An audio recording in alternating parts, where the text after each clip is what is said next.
கொலோசியர் திருப்போம்.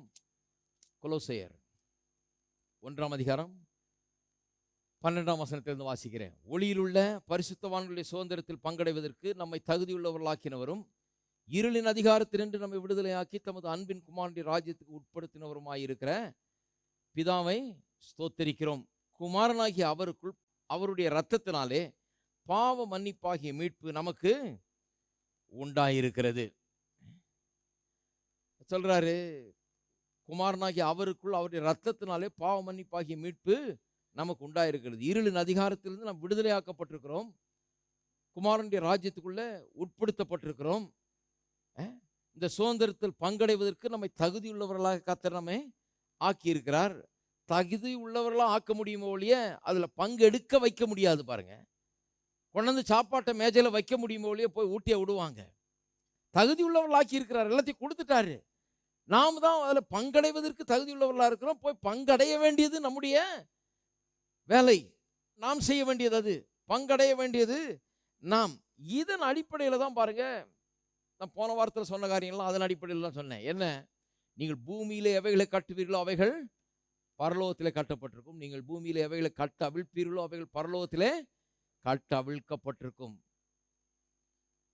இந்த பூமியிலே 2 பேர் எதை குறித்தாகவும் ஒருமனப்பட்டு வேண்டிக் கொள்வார்கள் என்றால் அதை பரலோகத்தில் இருக்கிற பிதா அவர்களுக்கு நிச்சயமாக செய்வார் என்று இயேசு சொன்னார். மத்தேயு 18:19 வாசித்தேன் இல்லையா? எதன் அடிப்படையில், எப்படிப்பட்ட ஒரு அதிகாரம் கொடுக்கப்பட்டிருக்கு பாருங்க. பூமியில எதை கட்டுறீங்களோ அது பரலோகத்தில் கட்டப்பட்டிருக்கும். பூமியில எதை கட்டவிழ்க்கிறீர்களோ அது பரலோகத்தில் கட்டவிழ்க்கப்பட்டிருக்கும். ஆம்பிளிஃபைட் பைபிளில் வாசித்து காமிச்சேன். நாம் கட்டின பிறகு அங்கே கட்டுறது இல்லை, நாம் கட்டவிழ்த்த பிறகு அங்கே கட்டவிழ்க்கிறது இல்லை. அதில் எப்படி சொல்லி இருக்குது? What things ever is already bound in heaven you bind on earth, what is already loosed in heaven you loose on earth.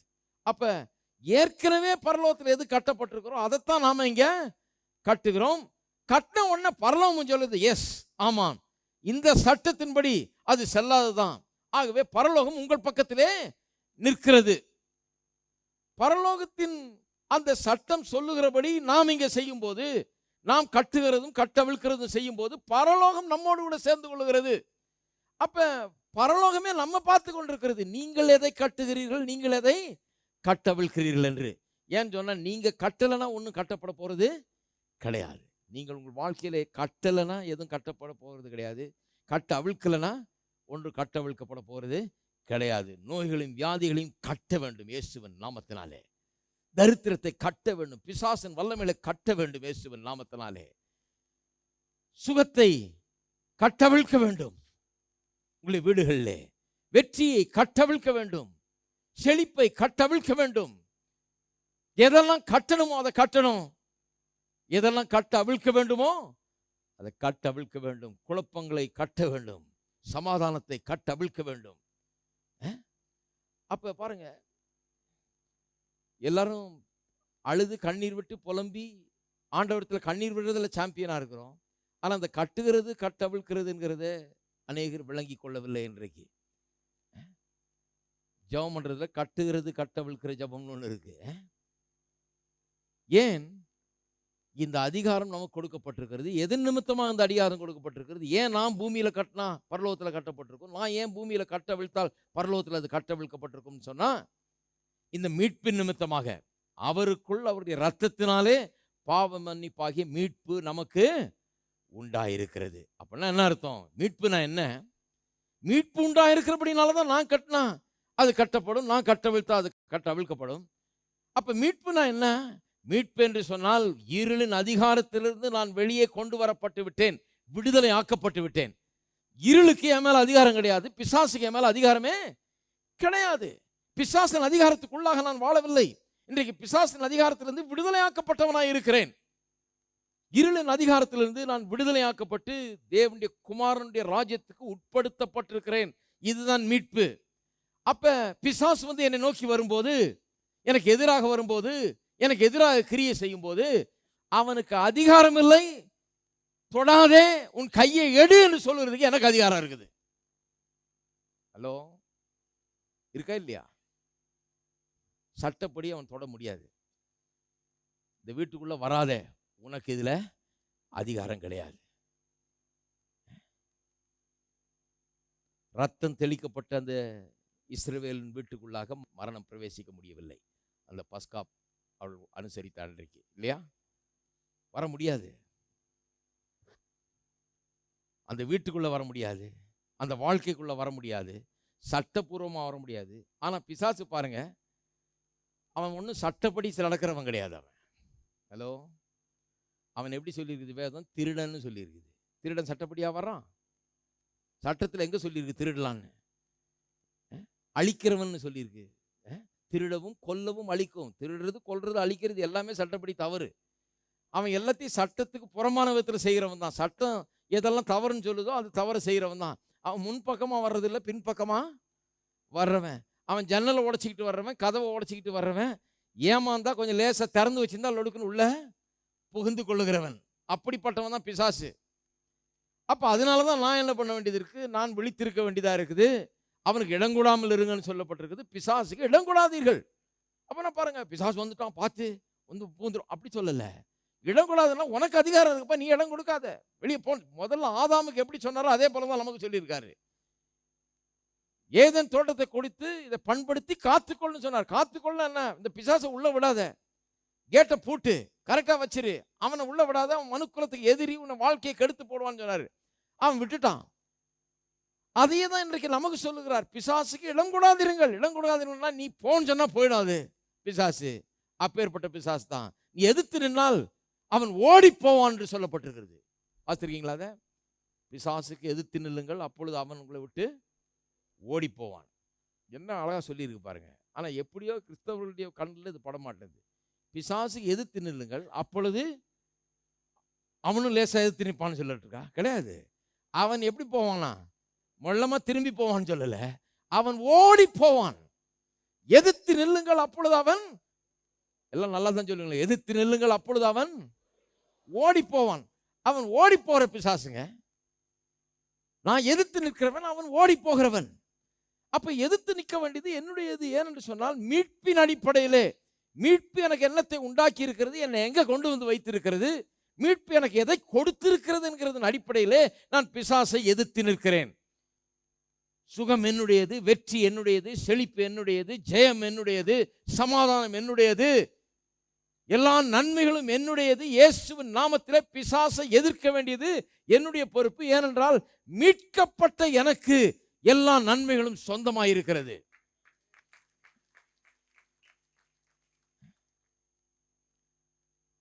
இதில் என்னன்னா, மீட்பு நமக்கு உண்டாயிருக்கிறதுன்னு சொல்லப்பட்டிருக்கிறது. மீட்பு நமக்கு 14ஆம் வசனத்தை பாருங்க. மீட்பு நமக்கு உண்டாயிருக்கிறது. எல்லாம் சொல்லுங்க, மீட்பு நமக்கு உண்டாயிருக்கிறது. உண்டாயிருக்குதுன்னு சொன்னால் இங்கே தான் கன்ஃபியூஷனே பாருங்கள். உண்டாயிடுச்சா இல்லையான்றது தான் நிறைய பேருக்கு சந்தேகம். நிறைய பேர் இன்றைக்கி எப்படி இருக்கிறாங்க? எதுவுமே உண்டாகலாது போல் இருக்கிறாங்க. ஏன்னு சொன்னால் எப்படி எனக்கு தெரியும்? எனக்கு தெரியும். ஏன்னா அவங்க என்ன சொல்லியிருக்காங்க? ஆண்டவரே இறங்குமையா, எப்படியாவது இறங்குமையா. எப்படி இறங்குறது? அவர் செய்கிறதுக்கு ஒன்றுமே கிடையாது. இப்போ என்ன இறங்குறது? இறங்குமையா இறங்குமையான்னு அர்த்தம். அப்படி இல்லை பாருங்க. அது என்ன காண்பிக்கிறதுன்னு சொன்னால், what it betrays is an ignorance of what has already happened. That redemption is already a reality. மீட்பு இனிமே தான் வரப்போகுதுன்னு சொன்னால் இப்போ நான் இறங்குமையான்னு சொல்லிட்டு இருக்கலாம். எனக்கு விடுதலை இனிமே தான் வரப்போகுதுன்னா ஆண்டவரே என்னை காப்பாற்றணும்னு நான் சொல்லிட்டு இருக்கலாம். எனக்கு இனிமே தான் அவர் வந்து ஏதாவது செய்ய வேணும்னு சொன்னால் நான் ஆண்டவரத்தில் இன்னைக்கு கெஞ்சி கொண்டிருக்கலாம். அவர் செய்கிறதெல்லாம் செய்து விட்டார். இருளின் அதிகாரத்திலிருந்து என்னை விடுதலையாக்கி, எல்லாரும் சொல்லுங்க, விடுதலையாக்கி நம்முடைய அன்பின் குமாரனுடைய ராஜ்யத்துக்கு உட்படுத்தி, டிரான்ஸ்லேட்டட், அங்கிருந்து இங்கே டிரான்ஸ்போர்ட் பண்ணி கொண்டு வந்துட்டார். ஏன்னா அங்கிருந்து இங்கே தூக்கி கொண்டு வந்து இங்கே விட்டுட்டார். ஒரு புது ராஜ்யத்துக்குள்ளே விட்டுருக்கிறாரு. அது ஏற்கனவே நடந்து முடிந்தது. நம்ம என்ன பண்ணுறோம்னா எல்லாத்தையும் தூக்கி கடந்த காலத்தில் போட்டுடுறோம். கிறிஸ்தவங்களை பாருங்கள், எல்லாம் எதுக்கு எடுத்தாலும் அது ஆபிரகாமுக்கு கர்த்தர் கொடுத்த வாக்கு தத்தங்க, அது ஈசாக்குக்கு கொடுத்தது, அது யாக்கோபுக்கு கொடுத்தது அப்படின்னு எல்லாத்தையும் தூக்கி கடந்த காலத்தில் தூக்கி எறிஞ்சிருவாங்க. இந்த பாதி பைபிளில் பாதியாக பிரித்து இந்த கடந்த காலத்தில் தூக்கி, அப்புறம் இப்படி சொல்லியிருக்கேன்னா அது 2ஆம் வருகைக்கு அப்புறம், அது வந்து நீ பரலோகம் போன பிறகு. அப்போ எனக்கு என்னதாயா இப்போ கெஞ்சிக்கிட்டே கடை, நீ இப்போ ஒன்றும் கிடையாது. எல்லாம் கடந்த காலத்தில், இன்னும் மிச்சம் மீதி இருக்கிறது எல்லாம் எதிர்காலத்தில். அப்போ இப்போ என்னதாங்க இருக்குதுன்னா இப்போ ஒன்றும் கிடையாது. இப்போ நீ கண்ணீர் விட்டு மன்றாடிக்கிட்டே கெட, ஒன்றும் கிடையாது. இதுதான் கிறிஸ்தவ போதனையா இருக்கு. சில நேரத்தில் பாருங்க, அதுதான் வருந்தத்தக்க ஒரு காரியம். மீட்பு நமக்கு உண்டாயிருக்கிறது. இப்ப எனக்கு உண்டாயிருக்கிறது என்ன? இருளின் அதிகாரத்திலிருந்து விடுதலை என்னுடையது.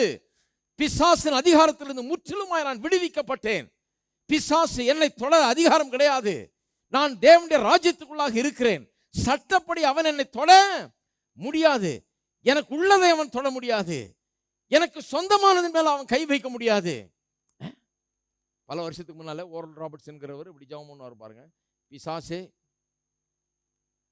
என்னுடைய சரீரத்திலிருந்து உன்னுடைய கையை எடுத்து போடு. என்னுடைய பணத்திலிருந்து உன்னுடைய கையை எடுத்து போடு. ஏன்னா அந்த திருடன் எப்போ பார்த்தாலும் நோண்டிட்டு இருக்கிறான். கொஞ்சம் அப்படி திறனா டிராயரை திறந்து எடுக்கிற வேண்டியது. அந்த பக்கம் போயிட்டா ஏதாவது போட்டு திறக்கலாமான்னு பார்க்குறான். காசை கொஞ்சம் எடுத்துடலாமா, கொள்ளை அடிக்கலாமா, சரீரத்தை தொடலாமா, சுகத்தை கெடுக்கலாமா, ஏதாவது ஒன்று பண்ணலாமா. திருடி கொள்ளை அடித்து கொல்றதே தான் இவனுடைய வேலை. அதனால சொல்றாரு, பிசாசே உடைய கரத்தை எடுத்து போடு. நான் முதல்ல போய் அப்போ தான் பைபிள் காலேஜில் படிச்சுட்டு இருக்கேன். இது ப்ரோக்ராமை டெலிவிஷனில் பார்ப்பேன். எப்போ பார்த்தாலும் இப்படி ஜெபம் பண்ணார். Devil I command you to take your hands off. நான் நினைப்பேன், என்னது புது விதமான ஜபமாக இருக்குது. எனக்கு வெறும் மன்றாடுற ஜபம் தான் தெரியும், கெஞ்சுற ஜபம் தான் தெரியும். ஆண்டவரே காப்பாற்றும், கண்ணீரோட கேட்குற ஆண்டவரே இன்றைக்காவது வரமாட்டீரோ, 3 மாசமா கேட்டுக்கொண்டிருக்கிறேன். இப்படி தான் பண்ணீங்க. எனக்கு ஞாபகம்.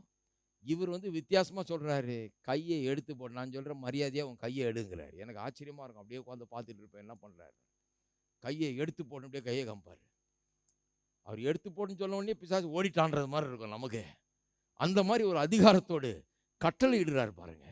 ஏன்னு சொன்னால் ஒரு காரியத்தை புரிந்து கொண்டார். நான் எவைகளை கட்டுகிறேன் அவைகள் பரலோகத்தில் கட்டப்பட்டிருக்கிறது. அங்க கர்த்தர் ஒரு சட்டத்தை இயற்றி, பிசாசுக்கு எனக்கு அதிகாரம் இல்லை என்று மீட்பின் மூலமாய் சொல்லிவிட்டபடினாலே நான் அந்த சட்டத்தை அமல்படுத்துகிற வேலையில் இருக்கிறேன். நீங்க அவர் சொல்லிட்டாரு அவனுக்கு அதிகாரம் இல்லைன்னு சொல்லி, அந்த சட்டத்தை இன்றைக்கு நிஜமாய் நான் ஏற்றுக்கொண்டு அது உண்மை என்பதை அங்கீகரித்து என்னுடைய வாழ்க்கையிலே அந்த சட்டத்தை அமல்படுத்துகிறேன், என்ஃபோர்ஸ் பண்றாரு. அப்ப நம்முடைய ஜெபங்கள்லாம் எப்படிப்பட்ட ஜெபங்கள்? என்ஃபோர்ஸ் பண்ணுகிற ஜெபங்கள். தேவன் இயற்றிய சட்டத்தை கொண்டு என்னுடைய வாழ்க்கையிலே காரியங்களை நடப்பிக்கிற ஜெபங்கள். இருக்கீங்களா? அப்ப மீட்பு நமக்கு உண்டாயிருக்கிறது. சிலருக்கு மோட்சம் போன பிறகுதான் மீட்பு உண்டாகுதா. இஸ்ரவேல் மக்கள் வனாந்தரத்தின் வழியா வந்ததெல்லாம் கிறிஸ்தவ வாழ்க்கைன்றுவாங்க. கானான் தேசத்தில் நுழையிறதுலாம் என்னன்னு கேட்டால் அது நமக்கு பரலோகம் போகிறது. நம்முடைய கானான் தேசம் எப்போங்கன்னு கேட்டால் பரலோகம். அப்போ இங்கே என்னதாங்க, இங்கே வனாந்திரம். ஆனால் இவங்க சொல்கிற வனாந்திர அளவுக்கு கூட இங்கே இல்லை. பைபிளில் சொல்லியிருக்கிற வனாந்திர அளவுக்கு கூட இங்கே இல்லை பாருங்க. இவங்க சொல்கிற வனாந்திரம் வேற. இது இவங்களுடைய வனாந்திரம், இவங்களா உண்டாக்குன வனாந்திரம், இவங்களை கற்பனை பண்ணி கொண்ட வனாந்திரம். இந்த வனாந்திரத்தில் தரித்திரம் இருந்ததா? இந்த வனாந்திரத்தில் சுகவீனம் இருந்ததா? இந்த வனாந்திரத்தில் தோல்வி இருந்ததா? பாருங்க, அந்த வனாந்திரத்தில் என்னதான் இருந்தது? அவளுடைய பாதரட்சை கூட பழசாகலை, வஸ்திரம் கூட பழசாகலை. அவள் ஒரு நாளும் சாப்பாட்டுக்கு ஏங்கினது கிடையாது. அப்பேற்பட்ட ஒரு வனாந்திரம். இன்னைக்கு இவங்க வனாந்திரம் சொல்றது வேற வனாந்திரங்க. இவங்க உண்டாக்குன வனாந்திரம் இது, தங்களுடைய கற்பனையினாலே உண்டாக்குன வனாந்திரம். நான் சொல்லுகிறேன், பாலும் தேனும் ஓடுகிற தேசம் நாம் செத்த பிறகு வர்றதல்ல. இப்பொழுதே பாலும் தேனும் ஓடுகிற தேசம் மீட்பின் மூலமா எனக்கு உண்டாயிருக்கிறது. நீங்க எந்த தேசத்தில் வாழ்ந்து கொண்டிருக்கிறீர்கள்? தரித்திர தேசத்தில் வாழலாம், நோய்களின் தேசத்தில் வாழலாம், இல்லாமை தேசத்தில் வாழலாம், வறுமையின் தேசத்தில் வாழலாம், குறைவுகளின் தேசத்தில் வாழலாம், அல்லது பாலும் தேனும் ஓடுகிற தேசத்தில் வாழலாம். நான் சொல்லுகிறேன், பாலும் தேனும் ஓடுகிற தேசத்துல தான் நான் வாழ்வேன் என்ற தீர்மானத்தை எடுத்திருக்கிறேன். தீர்மானம் எடுக்கணும். இந்த தேசத்துல தான் நான் இருப்பேன், பாலும் தேனும் ஓடுகிற தேசத்துல தான் நான் வாழ்வேன். எத்தனை பேர் அப்படிப்பட்ட ஒரு தீர்மானத்தை எடுக்கிறீங்க பாருங்க. அதனால தான் தீர்மானம் ரொம்ப முக்கியம். நாம் என்ன தீர்மானம் எடுக்கிறோம் அதுதான் நடக்க போகிறது. நான் ஒரு தரமான தீர்மானத்தை எடுக்க வேண்டும் என்று மீட்பின் அடிப்படையில் தரமான தீர்மானம் ஒன்று எடுக்க வேண்டும் பாருங்க. அப்ப கட்டுகிறது, கட்டவிழ்க்கிறது எல்லாம் மீட்பின் மூலமா எனக்கு கொடுக்கப்பட்டிருக்கிறது. இயேசு இந்த மீட்புக்கு ஒரு பேட்டர்னா இருக்கிறார், முன்மாதிரியா இருக்கிறார் பாருங்க. அவர் இந்த பூலோகத்தில் வந்தபோது அவர் எப்படி வாழ்ந்தார்? அவருடைய அதிகாரத்தை பாருங்க. காற்றையும் கடலையும் அதட்டுகிறார். அதட்டினாரா இல்லையா? நோயை விரட்டுகிறார், பிசாசை விரட்டுகிறார். ஒரு வார்த்தை சொல்றாரு, பிசாசு ஓடி போயிடுது. வியாதி விரட்டுகிறார், எல்லாத்தையும் விரட்டுகிறார் பாருங்க. கட்டளையிடுகிறார், அதன்படியே ஆகிறது. ஏன் அது இல்லைங்க அவர் தேவகுமாரன் அதனால அப்படி ஆச்சு கிடையாது. ஏனென்றால் வேதவசனம் சொல்லுது, இந்த பூமியில் அவர் வாழ்ந்தபோது அவர் செய்த எல்லா கிரியையும் தேவனுடைய வார்த்தையை கொண்டும் பரிசுத்தாவின் வல்லமையை கொண்டும் தான் அவர் செய்தார்.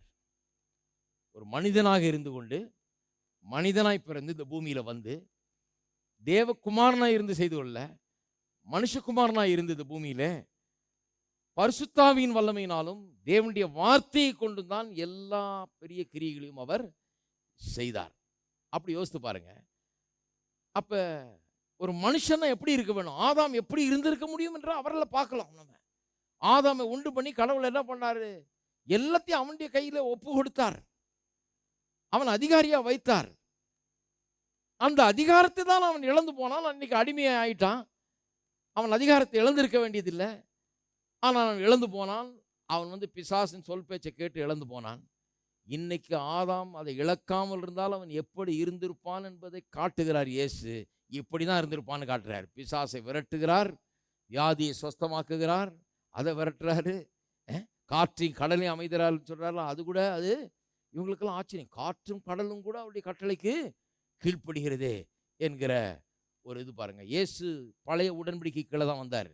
இயேசு வந்தபோது இந்த புதிய உடன்படிக்கையில் பாருங்க, பழைய உடன்படிக்கை அவர் கல்வாரி சிலுவையில் மரித்து உயிரோடு எழுந்த பிறகுதான் புதிய உடன்படிக்கை அமலுக்கு வந்தது. அப்ப பழைய உடன்படிக்கையின் கீழே வாழ்றாரு அவர். மோசே போலதான். பழைய ஏற்பாட்டு காலம் தான் சொல்லணும். மத்தேயு, மார்க்கு, லூக்கா, யோவான்லாம் முக்காவாசி பழைய ஏற்பாட்டு கால ஸ்டஃப் எல்லாம். உயிர்த்தெழுதலுக்கு பிறகுதான் புதிய உடன்படிக்கை பாருங்க. சிலுவை மரணம் உயிர்த்தெழுதுக்கு அப்புறம் தான் புதிய உடன்படிக்கை வருது. மத்தேயு, மார்க்கு, லூக்கா, யோவான் புதிய ஏற்பாட்டில் இருந்தாலும் பைபிளில் அதுல இருக்கிற மெட்டீரியல்லாம் முக்காவாசி என்ன, அவருடைய மரணம் உயிர்த்தெழுதல் வரைக்கும் வர்ற மெட்டீரியல்லாம் அவருடைய அற்புதங்கள் செய்தது, அவர் போதித்தது எல்லாம் பழைய உடன்படிக்கையின் கீழே செய்த கிரியைகள். பழைய உடன்படிக்கையின் கீழே அவர் செய்கிறார். அப்ப பழைய உடன்படிக்கையின் கீழே அவர் எப்படி செய்தார், எந்த மாதிரி மனுஷனா வந்தாரு? பழைய உடன்படிக்கையின் மனுஷனாக வந்தார். அந்த இஸ்ரவேல் ஜனங்களில் ஒருவராய் வந்தார். அவர்களுக்கு என்ன உரிமை கொடுக்கப்பட்டிருந்தோ அதே உரிமை தான் இவருக்கும் கொடுக்கப்பட்டிருக்கிறது. அவர் பாருங்க வந்தவொடனே என்ன பண்றாருன்னு, ஒரு தேவாலயத்துக்குள்ள போறாருங்க. 18 வருஷமா கூனியா இருக்கிற ஒரு ஸ்திரீ அங்கே வருகிறாள். அவளை பார்த்து சொல்றாரு, 18 வருஷமா இந்தம்மா கூனியா இருக்குது, ஆபிரகாமின் குமாரத்தியாகி இவளை பிசாசு கட்டி வைத்திருக்கிறார், இவள் விடுதலையாக வேண்டாமா அப்படின்னு சொல்லி அவளுக்காக ஜெபம் பண்ணல. ஆண்டவரே எப்படியாவது என்னாவது பண்ணணும்னு சொல்லி என்ன பண்ணாரு, ஸ்திரீயே உன்னை விடுதலை ஆக்குகிறேன், ஐ லூஸ் யூ, உன்னை விடுதலை ஆக்குகிறேன், உன்னை விடுதலை ஆக்குகிறேன்றார்.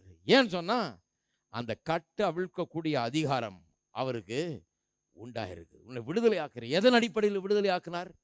ஆபிரகாமோடு கூட தேவன் பண்ணினார், அதன் அடிப்படையில் தான் விடுதலை ஆக்குகிறார். ஆபிரகாமுக்கு சொன்ன வாக்கு தத்தங்கள் அதையெல்லாம் நினைவு கூறுகிறார். அதன் கீழே தான் வந்திருக்கிறாரு. அதன் அடிப்படையில் தான் கிரியை செய்தார், அதன் அடிப்படையில் தான் அற்புதங்களை செய்தார். அந்த உரிமைகள், அந்த ஸ்லாக்கியத்தை தான் இங்கே கொண்டு வந்து அமல்படுத்தினார். அவர் செய்த எல்லா காரியங்களும், அவர் காண்பித்த அதிகாரங்கள் எல்லாமே அந்த ஆபிரகாமோடு தேவன் பண்ணின உடன்படிக்கையின் கீழே வந்த காரியங்கள் தான், அந்த பழைய உடன்படிக்கையின் காரியங்கள் தான். அதை வைத்துக்கொண்டு என்ன பண்றாரு, ஸ்திரீயே உன்னை விடுதலை ஆக்கின்னு சொல்றாரு. உடனே அந்த அம்மா கூனி இருந்த அம்மா நல்லா நிமிந்துச்சு. எப்படி விடுதலை, ஏன் விடுதலை? ஒன்றும் இல்லை, இது ஆபிரகாமின் குமாரத்தி, இப்படி இருக்கக்கூடாது. நம்ம கோயிலுக்கு போயிட்டு வந்தது 18 வருஷமா, அவங்க சொல்லலை இப்படி இருக்கக்கூடாதுன்னு. அவங்க என்ன சொல்லிட்டாங்க, இப்படி தான் இருக்கும். இன்னும் ரொம்ப அட்வான்ஸ்டாக போயிட்டாங்க. ஒரு இடத்துல பாருங்க, ஒரு கண்ணு தெரியாத ஒருத்தன் பிறவி குருடன் பாருங்க, அவனை கொண்டு வர்றாங்க. அவனை கொண்டு வந்த உடனே சீஷர்களே பாருங்க எவ்வளோ கெட்டு போயிருந்தாங்கன்னு. இயேசுவின் சீஷர்கள் அவளுக்கே விளங்கலை, இது இவன் செய்த பாவமா அல்லது இவனுடைய மூதாதையர் செய்த பாவமான்னு கேட்குறான்.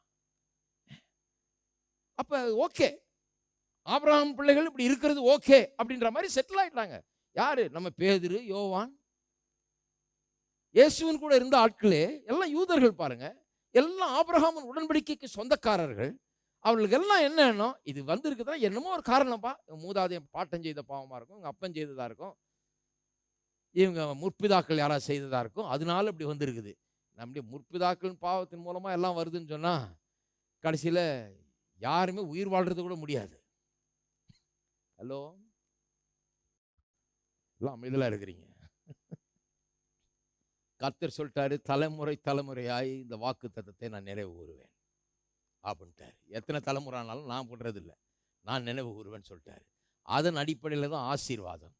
ஆனால் யூத மக்கள் என்ன கன்க்ளூஷனுக்கு வந்துட்டாங்க? இது ஓகே, வியாதியாக இருப்பது ஓகே, பலவீனமாக இருப்பது ஓகே, இது இப்படிதான், அது அப்படிதான் ஆக்கும், அப்படிதான் இருக்குமாக்கும். நான் ஒன்று சொல்லுகிறேன் பாருங்க. அதனால தான் இயேசு வந்த பிறகு இந்த பழைய ஏற்பாடெல்லாம் பாருங்க, இதுக்கு நிழலாக இருக்குது. இயேசு வந்த பிறகு கல்வாரி சிலுவையில் நம்முடைய நோய்களை சுமந்து தீர்த்தாருன்னு சொல்லியிருக்குது. தீர்த்துட்டு என்ன சொல்கிறாரு? உலகமெங்கும் போய் இந்த சுவிசேஷத்தை அறிவியுங்கள், வியாதியஸ்தர் மேல் கைகளை வையுங்கள், அப்பொழுது அவர்கள் சொஸ்தமாவார்கள். சபையை இயேசு என்ன பண்ணியிருக்கிறாரு? நோய்களுக்கும் வியாதிகளுக்கும் எதிராளியாக வைத்திருக்கிறார் சபையை. அதை எதிர்க்கும்படியாக, அதை ஒன்றுமில்லாமலாக்கும்படியாக உலகமெங்கும் சென்று சகல ஜாதிகளுக்கு சுவிசேஷத்தை அறிவித்து வியாதியஸ்தர் மேல கைகளை வையுங்கள், அப்பொழுது அவர்கள் சொஸ்தமாவார்கள். ஊரெல்லாம் போய் இதை செய்யுங்கள், இதுக்கு எதிராளியா நீங்க இருங்கன்னு சொல்லி இருக்கிறாரு. சபை நோய்க்கும் வியாதிக்கும் எதிராளியாக, அதற்கு விரோதியாக, அதை எதிர்க்கக்கூடிய ஒரு சக்தியாக, நோயையும் வியாதியும் விரட்டக்கூடிய ஒரு சக்தியாக இந்த பூமியில வைக்கப்பட்டிருக்கிறது. நிறைய பேருக்கு வழங்கலன்னு நினைக்கிறேன். நம்ம டாக்டருங்களும் ஆஸ்பத்திரிகளுமே தேவலாம் போல இருக்கு சர்ச்சை விட. அவங்கெல்லாம் ஒரே ஒரு முனைப்போட வேலை பண்றாங்க பாருங்க. இந்த எய்ட்ஸ் நோயை ஒழிக்கணுமாக்கும், இந்த டிபி நோயை ஒழிக்கணுமாக்கும், அந்த நோயை ஒழிக்கிறனாக்கும், இந்த நோயை ஒழிக்கிறனாக்கும். அவங்கள பார்த்தாலே எனக்கு பிடிக்குது. ஏன்னா இதை ஒழிக்கிறேன்னு கங்கலம் கட்டிக்கிட்டு இருக்கிறாங்க. சபை ஏன் அப்படி இருக்க மாட்டேங்குது? இதை ஒழிக்கிறேன் அப்படின்னு ஒரு தீர்மானத்தோடு அவர்கள் இருக்கிறார்கள். ஹலோ, எனக்கு அது ரொம்ப பிடிக்குது. அதனால தான் இந்த டாக்டருங்கெல்லாம் எனக்கு ரொம்ப இஷ்டம். சபை எப்படி இருக்கணுமோ அப்படி அவங்க இருக்கிறாங்க, சபை தான் இருக்க மாட்டேங்குது. அவங்க எப்படியாவது ஒழிச்சிடுறது அப்படின்னு பார்க்குறாங்க. நீங்கள் எத்தனை பேர் சொல்கிறீங்க அது ஒழிச்சே தீரணும்னு? என்னுடைய வீட்டிலேருந்து ஒழிக்கணும், என்னுடைய சரீரத்திலேருந்து அந்த நோயை ஒழிக்கணும், என்னுடைய குடும்பத்திலேருந்து அந்த நோயை ஒழிக்கணும். நோய்க்கு நான் எதிரி, இந்த நோய்க்கு நான் விரோதி, இந்த நோய் என்னை அழிக்க வருகிற ஒரு சக்தி, அதற்கு விரோதி நான். அதை இயேசுவின் நாமத்தில் எதிர்த்து நிற்கிறேன். நான் மீட்கப்பட்டவன், அதற்கு விரோதியாய் நான் நிற்கிறேன். ஊரெல்லாம் சென்று நோயை விரட்டுறது தான் வேலை. ஹலோ, ஏனென்றால் நோய்க்கு எதிரிகள் நான். ஏனென்று சொன்னால் கல்வாரி சிலுவையில் இயேசு சுமந்து தீர்த்து விட்டார். சுகம் நம்முடையது.